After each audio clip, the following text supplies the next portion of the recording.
It is a beautiful end of September, and fall has definitely reached interior Alaska, which means we're using the wood stove for a certain amount of our interior heat again. But one thing we've been missing for the 9 years we've had the wood stove is a proper poker for the fire. Now that I'm doing smithing, at least on an amateur level, I feel like, hey, it's time for me to make something. And I got a chance yesterday to get out in the shop and make a fire poker. So what I'm starting with is a piece of 1/2-inch square that's about 14 inches long. And first step was to draw down kind of a tang. Just draw out that long skinny bit that eventually is going to be formed into a loop. Now I'm not going to form it into a loop just yet, but I am going to draw it out to full length. Before I form the loop, I intend to make a handle, a grip area, that's purely decorative. I mean, it's not like you're going to be working with a fire poker all day. You don't need a super comfortable handle, but you have to look at it. And for that reason, it's kind of nice to have it be pretty. So I clamp it in the vise, put on a little twisting bar onto the tang because I don't have one that has a 1/2-inch slot. And then all I'm doing is giving a twist. And I'll come back and do a reverse twist a little further up the handle in just a moment, once I get this fairly twisted, and then heat the next part and cool this part. And the result is going to be a fairly decorative handle, as you'll see in just a moment. Clamp it in there. It's kind of wonky now, but yeah, that bar, twister bar, actually lets you get a fair amount of control over the shape of it. You get that nice twist, reverse twist. Now when I hold my hand over it, it's not because I want to see if it's hot. I know it's hot. That's just saying, is that going to be the right size to put my hand on once it's cool? And the answer is yes. And you can see why I like the reverse twist. It's just pretty. Alright, next we're going to actually form that tang into a loop. I'm just kind of cleaning up the transition point here. And then tap it over that corner of the anvil, flare it out, then we start just forming that loop over the edge of the anvil. And it's surprising, when somebody's good with a hammer, he hardly needs the horn. But if you have a horn, you use the horn. And you can get remarkably nice circular shapes just by hitting it with that big old clumsy looking hammer. And I've said before in at least one of my other videos, it's amazing how precise you can be using a hammer like this that looks big and clumsy. It really isn't. It's a tool that allows for more precision than you might think. Now, most of that was out of the shot. I'm sorry about that. I was just using a set of scrolling tongs to get the shape a little more refined, smooth it up on the horn, and then tap it here, tap it there until it's approximately centered. And a lot of this is just finicky straightening of things, and that gives a loop. Cool it, and then I can use the handle as a handle. And now I'm forming down a point at what's going to be the head of the poker. I form the point first, and we will eventually split this, but first we're going to work the neck behind it. And I just want to draw it down into a point. It's efficient use of material. And there, we're just about there. Back in, and then I said we were going to form the neck, so the first thing I do is I sort of step the portion that I'm going to preserve as head over the edge of the anvil. Then I use half-facing blows initially and then kind of try and taper up from there.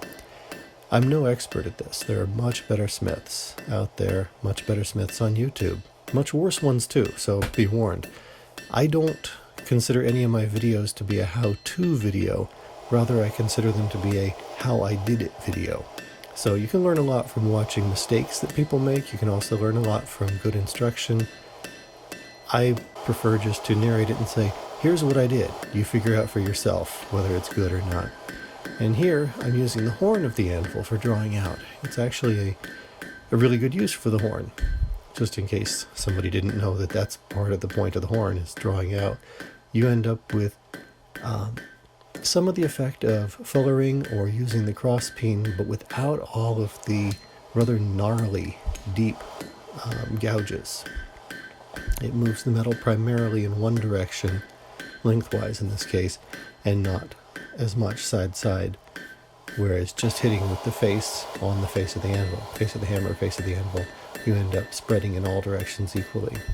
Once I've tapered the whole thing out the length I want. I want to draw that into a gradual taper, so it gradually tapers from the handle down toward the head.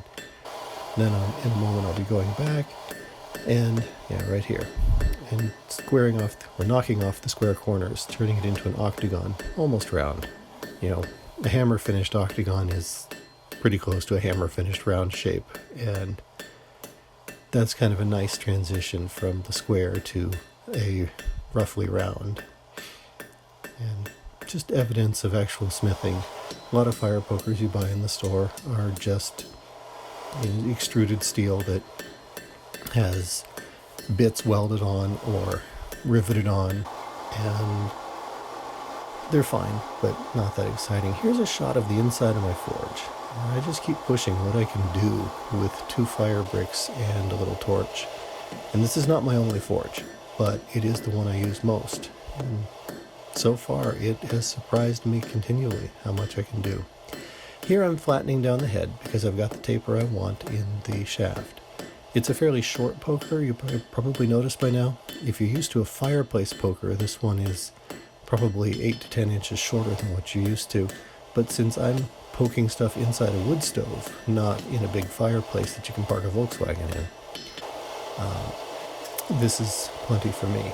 So I flatten the head, and then I'm going to use a chisel, and I'm going to hammer a split in that head, turning it into essentially a fork.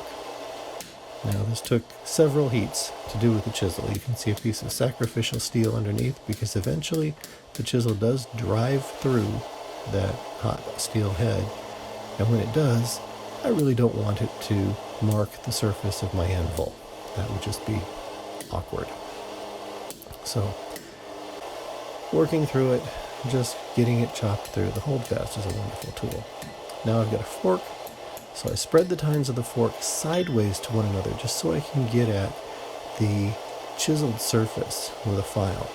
And I'm just hot filing it, and filing hot takes off the metal a lot faster than filing it cold does.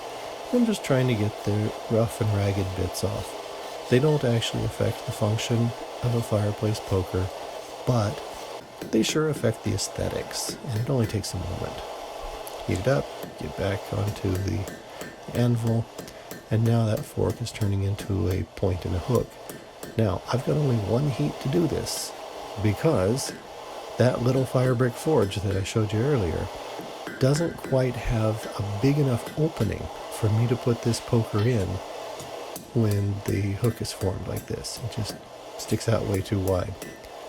There are other things I could do. I'm sure I could just heat it up with just a torch. I could have a different shape of forge. But since this is what I've got and this is what I'm used to, I do it in one heat.